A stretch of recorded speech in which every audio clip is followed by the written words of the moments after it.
প্রিয় বন্ধুরা, এনআইএস নিউজের ফেসবুক পেজ এবং ইউটিউব চ্যানেলে আপনাদের স্বাগত জানাই। বাস্তু টিপস 2024। টাকার সমস্যায় ভুগছেন? হাতে একটাও টাকা থাকছে না? এক্ষুনি করুন এই কাজ, তাহলেই ভর্তি হয়ে যাবে পকেট। আপনার মানিব্যাগ কোনোদিনও ফাঁকা হবে না। অর্থভাণ্ডার সবসময় থাকবে টাকায় ভর্তি। আমরা সকলেই সেভিং করতে ভালোবাসি, কিন্তু সেটা আর হয়ে ওঠে না। কঠোর পরিশ্রম করার পরও হাতে থাকছে না টাকা। ভেবে দেখছেন কেন এরকম হচ্ছে? কেন কঠোর পরিশ্রম করার পর পকেট থাকছে ফাঁকা? এবং কী উপায়ে এই সমস্যা থেকে মুক্তি পাবেন জানার জন্য প্রতিবেদনটি শেষ পর্যন্ত দেখুন। তো চলুন জেনে নেওয়া যাক সামান্য একটি কাজ করলে কিভাবে অর্থ আসবে আপনার কাছে। টাকা না থাকার পেছনে একটি বড় কারণ হচ্ছে বাস্তুদোষ। আপনি হয়তো জানেন না, বাস্তুদোষের কারণে আপনার কাছে টাকা থাকছে। জ্যোতিষশাস্ত্রের একটি উল্লেখযোগ্য অধ্যায় হলো এই বাস্তুশাস্ত্র। আজকের প্রতিবেদনে একটি দুর্দান্ত টিপস পেয়ে যাবেন, যার মাধ্যমে অর্থ সংকট থেকে মুক্তি পাবেন। অর্থের জন্য বাস্তু টিপস। অনেকেই আছে যারা বাস্তুশাস্ত্রকে মাথায় রেখে সমস্ত কাজ করে থাকে, যেমন বাড়ি তৈরি করা থেকে শুরু করে বাড়ি সাজানোর সমস্ত কিছুই।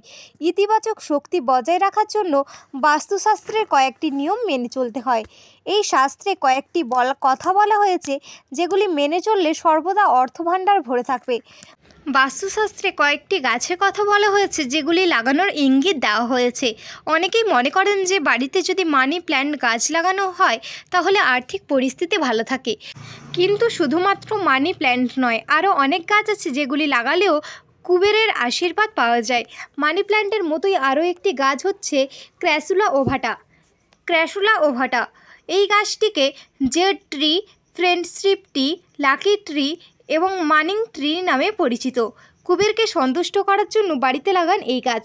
মেনে চলুন এই নিয়ম। এই গাছটি আপনার বাড়িতে থাকলে কোনোদিনও অর্থের সমস্যা হবে না। বাস্তুশাস্ত্র মতে বাড়িতে আনুন ক্র্যাসুলা ওভাটা। বাস্তুশাস্ত্রে এই গাছটিকে সম্পদের গাছ হিসেবে উল্লেখ করা হয়েছে। সঠিক নিয়মে মেনে সঠিক দিকে যদি এই গাছটি লাগাতে পারেন তাহলে কোনোদিনই অর্থের অভাব হবে না। সবসময় মাথায় রাখবেন, এই গাছ সঠিক দিকে না লাগালে কিন্তু অর্থের ক্ষতি হবে। এই গাছটি দ্রুত ছড়িয়ে পড়ে। এই গাছটি বেড়ে ওঠার জন্য খুব বেশি সূর্যের আলোর প্রয়োজন হয় না। বসন্ত ঋতুর সময় এই গাছে ছোট্ট ছোট্ট ফুল ফোটে। ফুলগুলি সাদা ও গোলাপি রঙের হয়। একটি ছোট পাত্রের মধ্যেই লাগানো যাবে ক্র্যাসুলা ওভাটা গাছটি। এই গাছটি খুব সহজে শুকিয়ে যায় না। এই গাছে সপ্তাহে 2 থেকে 3 বার জল দিলেই হবে। বাড়ির কোন দিকে লাগাতে হবে? বাস্তুশাস্ত্র মতে এই গাছটি লাগাতে হবে বাড়ির প্রবেশদ্বারের ডান দিকে। এই নিয়ম মেনে গাছটি লাগালে তবেই ইতিবাচক শক্তি বজায় থাকবে গৃহে। আপনার সংসার হবে অর্থে ভরা এবং সেটি সর্বদা বজায় থাকবে। এরকম নিয়মিত আরও প্রতিবেদন পেতে আমাদের অফিসিয়াল ওয়েবসাইট দেখুন, যার লিঙ্ক ডেসক্রিপশানে দেওয়া রয়েছে।